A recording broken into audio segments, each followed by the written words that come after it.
Okay, hi folks, I'm back, and we're gonna work on another log here and kind of replace that video that didn't come out so well. Hopefully the dog won't bark so much today.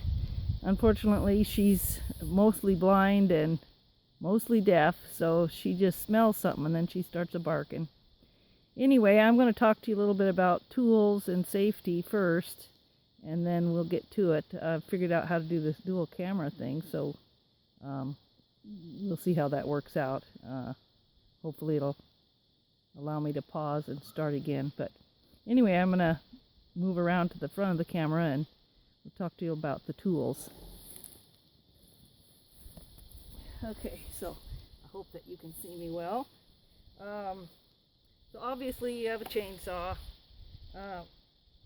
If you're not used to using a chainsaw, there's probably some things you should know. Always make sure it's got, gas and oil.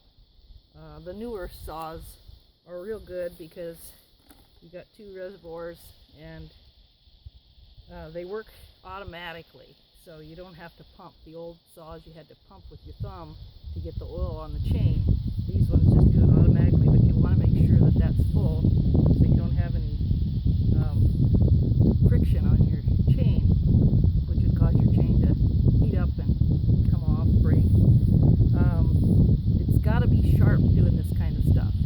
It's not recommended that you use your saw, the tip of your saw blade, or that you do the back and forth kind of stuff that you do when you're carving, because if you put too much friction on that and it's not sharp, the duller blade, the more friction, it can pull it off sideways off of the bar.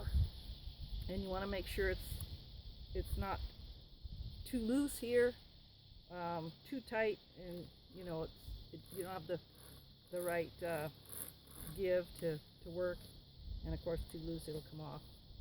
You got to make sure that you don't have hanging clothes. I got my hair pulled back, but sometimes it gets out. I'm tuck it in my shirt, and so you don't want to get your clothes or anything caught in that. These new saws, this one's got a chain guard on it, so when it's in that position the chain will not move. So if it kicks back, it'll hit your hand and then it'll stop the chain from moving. So that's a really great feature. So yeah, safety there. Okay, chainsaw. And I got a bunch of different stuff. Oh, this thing here for marking the logs. I did the 4 today, and I talked to you about this a little bit the other day, but this is a kind of a compass. I don't know if it's a compass or a protractor. You guys can let me know which one is the right one. But anyway, this is designed specifically for logs, and you can adjust the length of this, the width of it, with these little doohickeys, and you got your pencil there, which I marked and then remarked with a Sharpie or permanent marker, which I got a 4-pack at the dollar store. You don't have to spend a whole lot of money on your markers. They work pretty good. I got this one handy up here so I can get to it easily. I made a little stitch in my pocket so that would fit right nicely in there. It won't drop out, fall onto my chainsaw while I'm sawing. A nice sharp little hatchet's handy. Draw knife for flatten out spots, and in some cases pulling the chips out of your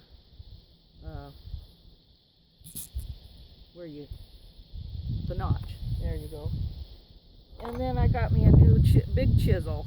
Try this one today because it's got a wider, heavier duty to chip the big chunks out of the notch. Try all different things. You don't have to have all the fancy stuff. I've got different size of these chisels, wood chisels. The wider ones are probably better for this kind of a deal. And then I've got one of these. This is for cutting shakes, cedar shakes. I sharpen it up good, and I'm in this application it probably wouldn't be very practical, But when I get to building the big log cabin that I'm planning to do this summer, flattening out a log, putting a flat surface on a log after you've notched it with the chainsaw, this might come in handy. Okay, and then you got your files for sharpening stuff. Pretty much hammer, pretty much that's it. And and my great headband here to keep, you know, this hair out of my eyes and my face. It's not really a fashion statement, but it works. So anyway, I'll put you on pause there, move the camera around, and we'll get started on this next notch. And I'll do some close-ups of the notches so you can see when I'm looking underneath what it is I'm seeing. All right, we'll be right back. Okay, we're back. Dealing with this camera in the sunlight reminds me of the old-fashioned cameras back in the day when they'd put the big dark thing over their head. It's because the sunlight is so bright you can't see in the lens. So that's kind of what I'm dealing with here. Anyway, I gotta get my gloves. So that's another. Oh no, I left my gloves in the house. I'm gonna have to run and get my gloves. I'll move this over. So first, and turn this up right. And like I was saying the other day, you kind of want to make this even on both sides. So when you make that cut, you're kind of getting it the same on both sides. All right, well, pause for a second while I run and get my gloves. All right, I've repositioned the camera. I hope you can see it. And saw started.